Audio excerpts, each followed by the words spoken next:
We start our coverage of Budget 2022 in this hour with a focus on this: taxes, social grants, infrastructure and debt. How will the Finance Minister Enoch Godongwana prioritise South Africa's many financial needs? He will, in just 2 hours, deliver his maiden budget speech. Well, for more, let's head down to Cape Town, where we find eNCA's business editor, Devan Murugan. So essentially, Devan, it's all about, allocating funds from what is a strained fiscus to various departments, many of which deliver social services. But what about this task makes it such a daunting and a difficult one? Good afternoon, Tulis.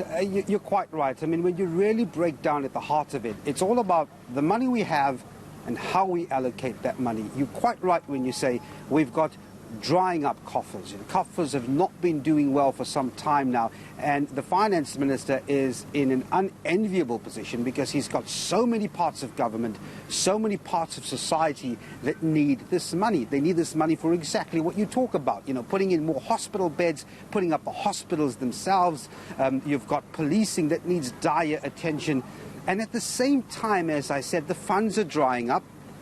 We've got debt to pay off, and you're left with very little at the end of the day. Everything we've heard up to the lead up to this budget revolves around that. People wanting more resources to allocate to their needs. Now, we can talk about, Tulis, the GDP to debt deficit. We can talk about GDP ratios. But at the end of the day, that doesn't occupy dinner table conversations, does it?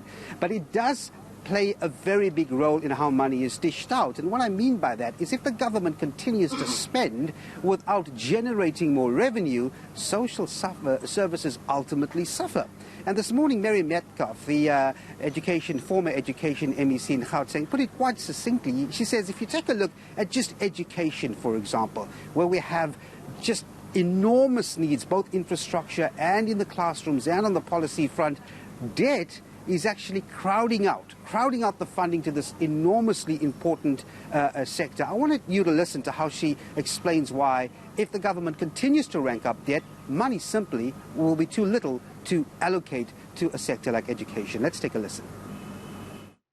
Now, one of the important things about last year's budget speech, which does have implications for education, is that the fiscal strategy is to stabilize our debt. That is very important because the current spending on debt is 75% of what we spend on education.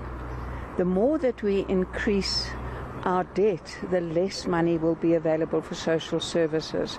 So if you look at the education budget, both higher education and basic education, it's 23% of our spend, our before interest spending. So education is huge, it's a priority. The Minister of Finance said last year we want to stabilize, which means there's danger signs in terms of, are we necessarily going to get more?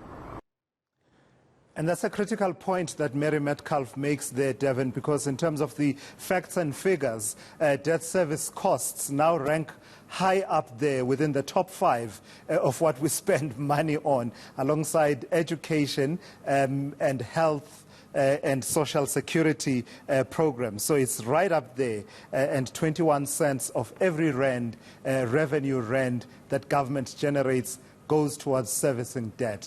Having said all of that, in terms of trying to shore up the state's revenue situation to fund all of this expenditure, service delivery, etc., the Finance Minister seems to have really 2 choices: either hike taxes or to borrow. Or are there other options that he can explore? Sadly, Tulis, that's exactly it. I mean, if you're going to fund social services of the government, 2 options, as you correctly point out. You've got to raise taxes. If you're not doing that, you've got to borrow more money. 21 cents of every rand going to interest on the debt, it's simply unsustainable. So what does the Finance Minister have to do? Again, I want to point out to the numerous guests we've had in the lead up to this afternoon, get people in jobs. If you do that, you would get more people working and paying tax, and the coffers then go up. And that is easier said than done if you look at the success we had. I mean, we have 12 million people out of work in South Africa. If you get them into jobs, you know, you could get that revenue coming up. But how do you do that? Now, business will tell you, well, improve the conditions of doing business in this country. Make sure your structural reform is right. That's one of the sectors that's going to be watching Finance Minister Enoch Godongwana this afternoon, arguing that if you want us to put capital into this economy, if you want us to put a dent in the unemployment rate, make those conditions better for doing business. I'm talking about everything from roads to all other parts of infrastructure, whether it's ports or railways to shift all the commodities and goods that we have, down to policy uncertainty. The moment that comes right, we could get some interest from business putting in more money, creating more jobs. Going to be a very important feature of this budget this afternoon, Tulis. And the jobs conversation is critical, is it not? The urgency of the moment cannot be overstated, Devan, given the figures you cite of people who are out of employment, who are unemployed, and some of whom have even become discouraged in terms of trying to find a job. Within that context, then, we do expect, don't we, that there'll be a bit of a focus on the social support structures, social grants, for example, around the extension of the social relief of distress grant that comes to the fore. Indeed, the more people that are out of work, the more dependency you have on grants. And Finance Minister Enoch Godongwana has made it very clear as soon as he took this portfolio of Finance Minister, saying the following: we cannot make South Africans more and more dependent on grants. But the fact of the matter is, and many of the social activists that we've seen, again, in the lead up to this afternoon would tell you, well, the jobs aren't coming, so how will people survive? We've got to have the grants take shape. Hence, you've seen that the 350 Rand distress grant will be extended until for a year, until next year. But that's possibly solely on the basis that we had this windfall of tax revenue coming from mining companies. Now, you spoke to eNCA's Rupiwa Madzena earlier about that windfall, and you explained exactly that. That won't last forever. So again, it comes down to how do you generate revenue. Because remember, the basic income grant, something's got to give. Something's got to give when the distress grant ends. Yeah. It's either jobs or more grants. And if it doesn't ramp up the economy, we've got an issue.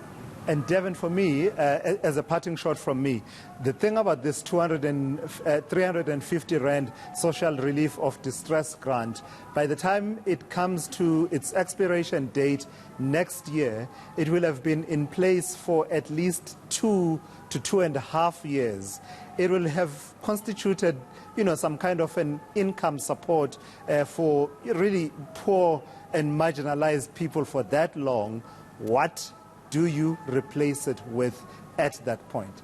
All right, we'll touch base with you a bit later on. That's eNCA's business editor there, Devan Murugan, outside Parliament, building up to that speech by Finance Minister Enoch Godongwana at 2 p.m. And of course, you can catch it live here on eNCA.